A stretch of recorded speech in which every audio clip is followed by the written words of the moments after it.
نحمده ونصلي ونسلم على رسوله الكريم اما بعد فاعوذ باللہ من الشیطان الرجیم بسم اللہ الرحمن الرحیم۔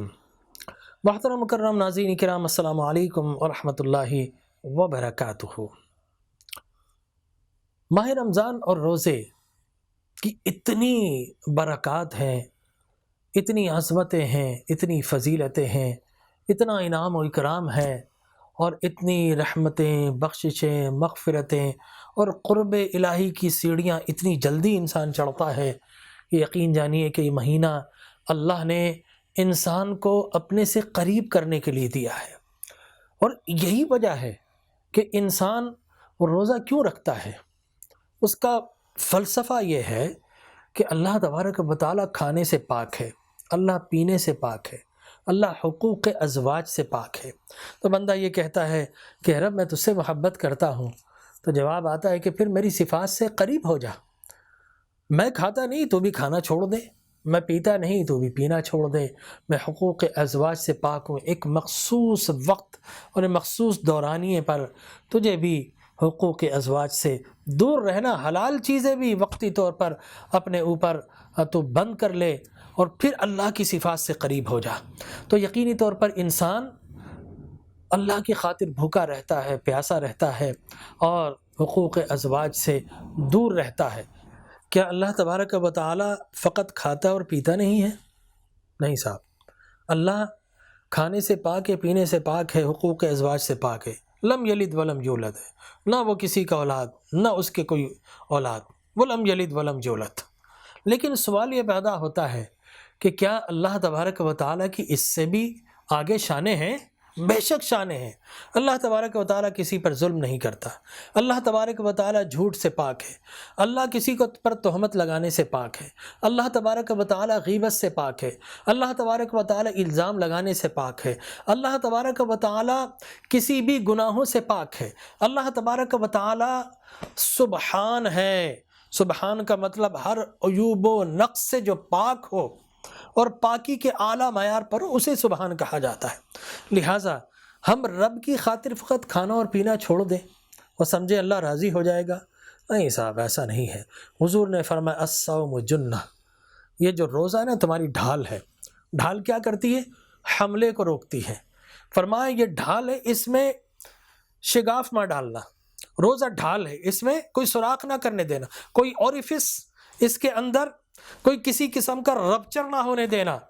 ہاں، اگر تم نے اس میں شگاف ڈال دیا تو پھر ڈھال پوری طریقے سے تمہیں بچا نہیں پائے گی۔ شگاف کس سے ڈلتا ہے؟ حضور نے فرمایا من لم یدع قول الزور والعمل به فلیس للہ حاجۃ فی ان یدع طعامہ و شرابہ، کہ اگر کسی نے جھوٹ بولنا اور اس پر عمل کرنا ترک نہیں کیا تو پھر اللہ کو کوئی ضرورت نہیں ہے، چاہے تم کتنا ہی بھوکا رہو، کتنے ہی پیاسے رہو، پھر اللہ تبارک و تعالیٰ کو کوئی ضرورت نہیں تمہارے بھوکے اور پیاسے رہنے کی۔ لہذا معلوم روح روزہ کیا ہے، جوہر روزہ کیا ہے، حاصل روزہ کیا ہے کہ ہمارا رب کھاتا نہیں ہم رک گئے، ہمارا رب پیتا نہیں ہم رک گئے، ہمارا رب حقوق ازواج سے دور ہم بھی دور ہو گئے، لیکن ہمارا رب ظلم نہیں کرتا، آپ ظلم سے دور ہو جائیں۔ ہمارا رب غیبت نہیں کرتا، آپ غیبت سے دور ہو جائیں۔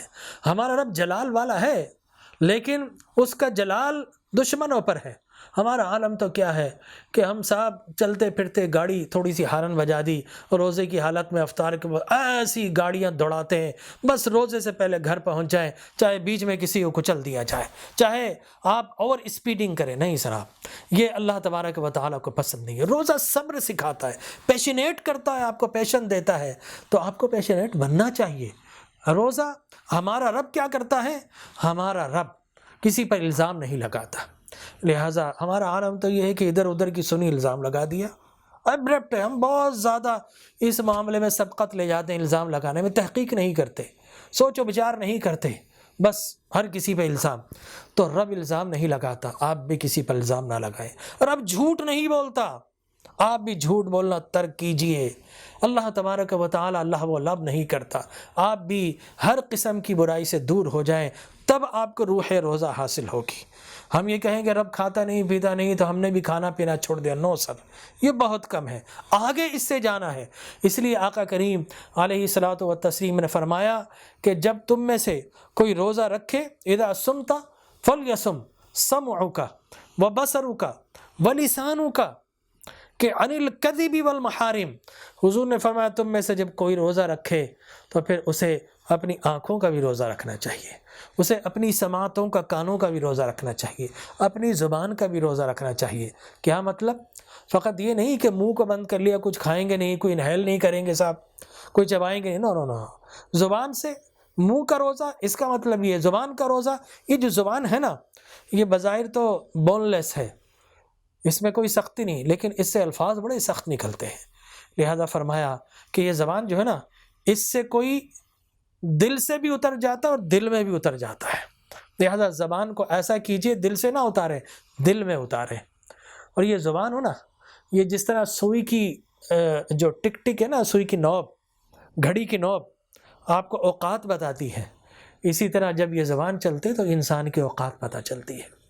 تو یہ زبان، حضور نے فرمایا اس کو کنٹرول کرو، تم زبان کا بھی روزہ رکھو، یہ تقویٰ ہے، یہ تقوی سے قریب ترین بات ہے۔ روزہ ہو جائے گا لیکن کراہیت ہے اس کے اندر، زبان کو کنٹرول کیجئے، کوئی گالم گلوچ مت کیجئے۔ حضور نے فرمایا کہ اگر روزے کی حالت میں کوئی تمہیں گالی دے تو اسے سمپل یہ کہو کہ بھائی میں روزے دار ہوں، بس اتنا کہہ دو۔ والذین، اور پھر کیا کرو، خاطبہم الجاہلون قالوا سلاما، کوئی جاہل آ جائے تو کہے السلام علیکم ورحمۃ اللہ، آگے بڑھ جائیے، کنارہ کیجیے۔ وَأَعْرِضْ عَنِ الْجَاهِلِينَ، لڑائی جھگڑا شور و غوغا نہیں کرنا، یہ روزے کی روح کو متاثر کرتا ہے۔ وَبَصَرُكَ وَلِسَانُكَ وَسَمْعُكَ، اپنی سماعتوں سے کوئی ایسی بات، ہم تو انجوائے کرتے ہیں نا، کسی کا کوئی عیب جو ہے وہ کسی کا بتائے تو ہم کتنا انجوائے کرتے ہیں، اچھا یہ اس کی نیگیٹو پہ چلی چسکا لیتے ہیں، مزہ کرتے ہیں، انجوائمنٹ۔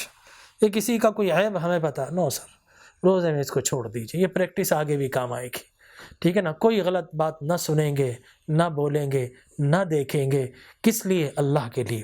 کھانا پینا بھی چھوڑیں گے اللہ کی خاطر، زبان کو بھی کنٹرول کریں گے اللہ کی خاطر، اپنی آنکھوں کو کنٹرول کریں گے، اپنی سماعتوں کو کنٹرول کریں گے۔ اور اس ایک مہینے کی تربیت کو اس انداز سے آپ نے گزار لیا تو انشاءاللہ یہ ایک مہینہ 11 مہینوں کی تربیت کا سبب بن جائے گا۔ دعا کیجیے اللہ تبارک و تعالی نے یہ تربیت کا جو مہینہ عطا کیا ہے، اسے اس کی روح کے مطابق اللہ ہمیں اڈاپٹ کرنے اور اسے گزارنے کی توفیق عطا فرمائے، آمین۔ وآخر دعوایا ان الحمد للہ رب العالمین۔